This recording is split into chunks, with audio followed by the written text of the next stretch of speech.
we did this a few weeks ago, but that's kind of 2020 in a nutshell. Second chance at a season opener now. I guess how did this one come together after the last one kind of fell through?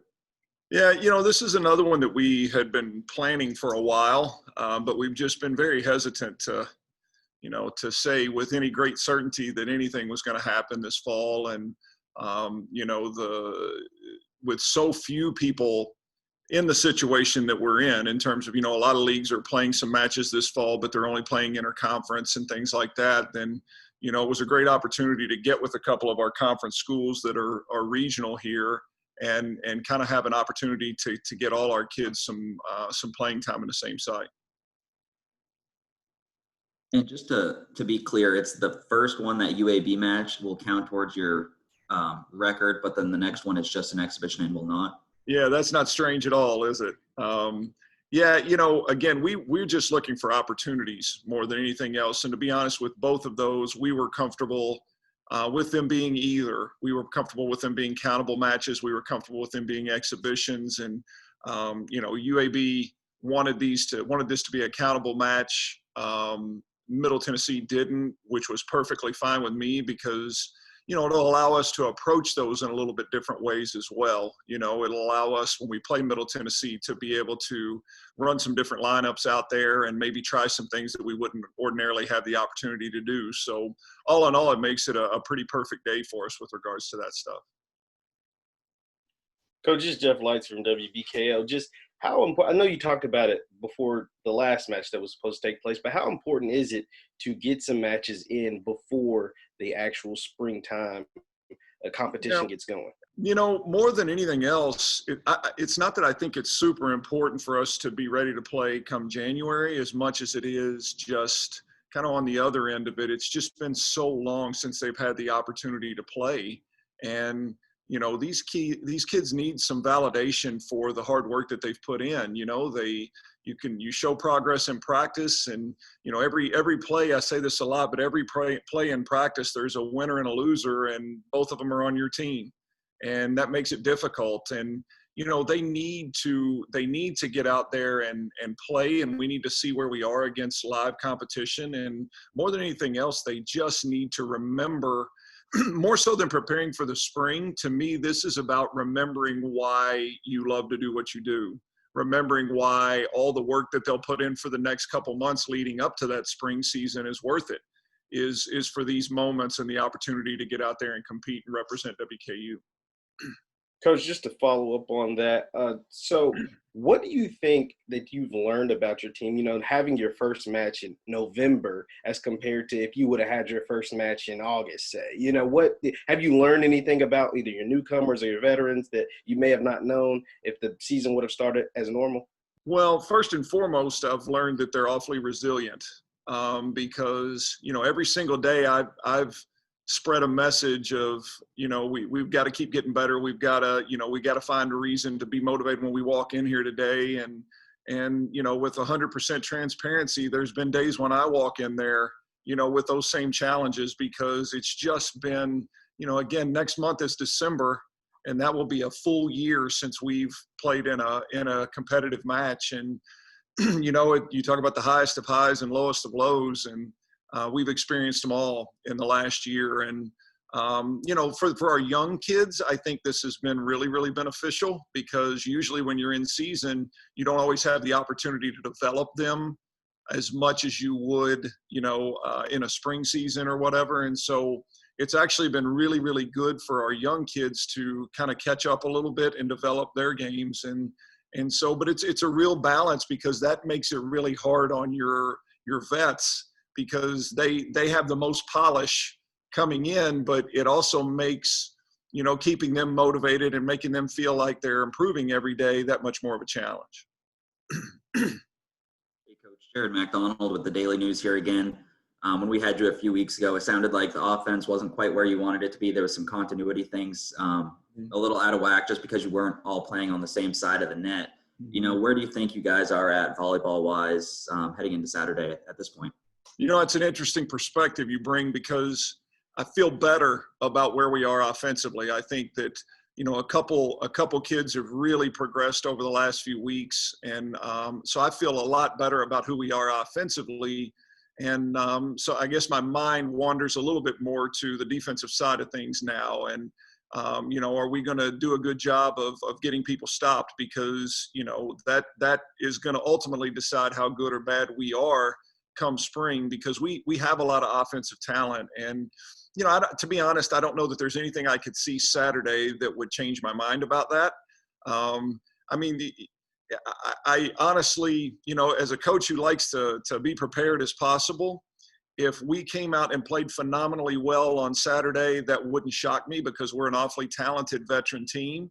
If we came out and played incredibly poorly, that would not shock me because it's been a year since they've been in that setting. And so, I'm as curious as anybody to see, what level we will put out there on Saturday on both sides of the ball. Coach Jared with the Daily News again. With UAB and Middle Tennessee, what's the scouting report on those guys? Well, it's going to be interesting because, UAB had a coaching change. And so they've got a new coach and some new kids in there. And, there's been a lot of turnover in that program. And they're always a program that I've really respected their level of physicality. They've always had really good athletes and, the ability to do things. And I don't expect that to be any different on Saturday. I think they'll present a really good challenge. It'll be, to me, like all of us, I think it'll be a consistency issue, certainly with the turnover they've had, but also with the situation that we're all in. I don't know that in any sport that you're watching play right now, any coach would tell you that the product they're putting out there is the best product they've ever stuck on the floor together in any sport at any level right now. It's just the reality. And, Middle Tennessee, again, is a developing program again. They made it back to the conference tournament last year for the first time in a little while, and Chuck Crawford's done a really good job building them. And so I expect them to have taken another step forward as well. But, again, that one will be a little different because there will be a lot more experimentation, if you will. That's one certainly that a win or a loss at the end really is irrelevant to me. It's the opportunity to make sure that everybody's going to get opportunities and let us see some film of throwing kids out there under the bright lights and see how they do. Coach, this is Jeff Lightsey with WKU again. So we know that Paige and Lauren both had great seasons last year. Where have you seen their game develop, and how can they improve, and what are some of the things we can look for come Saturday? Yeah, Paige is the kid that's probably changed her game the most just because, she was coming off her freshman year. And, that freshman to sophomore year jump is usually a big one. And so we've tried to diversify her game a little bit more. She's doing a little bit more for us from the service line than she was before. We've developed her offensively to do a few things that she wasn't doing before. And so, and Lauren is one of those kids that we've had to really preach patience to because, again, she was not one of the best offensive players in the country last year, but she led all of Division I volleyball in hitting percentage. And so you're getting pretty close to your ceiling, if you're doing that. And so it's really been about being patient and maintaining and then kind of turning it up a little bit and kind of really getting her back to the level that she was playing at. And boy, that kid is the best in terms of staying dialed in practice and working on her game. And so I'm really, really happy with where both of them are. And, it's interesting you bring those two names up because they're two of the kids that I think need this opportunity to play maybe more than anybody we have because so many days practice isn't always centered around them right now because they're both playing at a really high level already. And so this is giving them the opportunity to get out there and verify who they are a little bit and kind of, understand that the impact that they have can't always be felt in practice every day, that what makes them special is the plays that they make on game day. And I'm hopeful they both get that itch scratched a little bit, if you will, on Saturday. And just to follow up on that, how Paige broke into the scene last year as a freshman. I mean, I don't want to make you choose, but I'm kind of asking, is there a freshman that could have an impact like Paige had last year for this team? No, I don't think we have one on our roster this year that will be that impactful, but some of that has to do with need as well. last year we had a real need in that L1 position, and we probably asked Paige to do more than we should have to ask a freshman, to do last year. But she is a really special talent and was able to shoulder a lot of that. Our freshman class this year, we could not be more excited about what they've done since they've been here.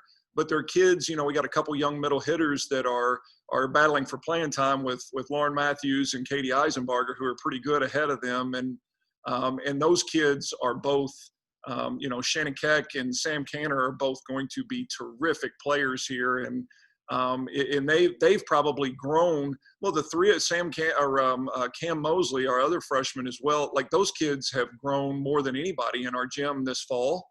But what this group will need from them on game day won't be as significant as it was a year ago for Paige. Hey, Coach, this is Jared with the Daily News again. I believe in the release it said this Saturday will conclude fall competition for you guys. I know things can kind of change by the day this year. Is that still going to be the case, the plan, that this is going to be it for you guys in the fall? Mm-hmm. Yeah, that's pretty firm. We have a certain number of days that we get to compete throughout the entire year, spring and fall combined. And when you start counting down days and everything, this was our target date to be finished. And that's why I'm so grateful to UAB and Middle Tennessee for being able to come up here and make this happen on this day, because it's a great way to end your spring competition. It's kind of been that carrot that's been dangled out in front of our players for a very long time. And so it's, I'm hopeful that things go well the rest of the week with regards to COVID and everything, and we can make sure that we show up on Saturday and have that opportunity.